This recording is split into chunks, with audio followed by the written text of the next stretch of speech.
আসসালামু আলাইকুম রহমতুল্লাহ। সম্মানিত মুসলিম ভাই ও বোনেরা, আশা করি আপনারা সকলে ভালো আছেন। আলহামদুলিল্লাহ, আমিও ভালো আছি। আজকে আমরা জানবো লাইলাতুল কদর সম্পর্কে। লাইলাতুল কদর এমন একটি মহিমান্বিত রাত।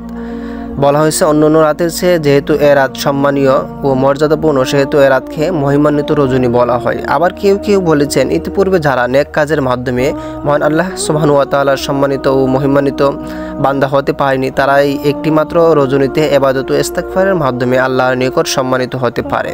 সুবহানাল্লাহ। কদরের আরেক অর্থ তকদির। এ রাত্রিতে পরবর্তী 1 বছরের অবধারিত বিধিলিপি দায়িত্বে নিয়োজিত ফেরেশতাগণের কাছে হস্তান্তর করা হয়, তাই এটাকে লাইলাতুল কদর বলা হয়। সুবহানাল্লাহি ওয়া বিহামদিহি। এটা উম্মতে মুহাম্মদের জন্য বিশেষ নিয়ামত, যা অন্য কোনো নবীর উম্মতকে দেওয়া হয়নি। সম্মানিত ভিউয়ার, পরবর্তী ভিডিও এবং আপডেট পেতে আমাদের চ্যানেলটিকে সাবস্ক্রাইব করে পাশে থাকুন। ধন্যবাদ। আসসালামু আলাইকুম ওয়া রাহমাতুল্লাহ।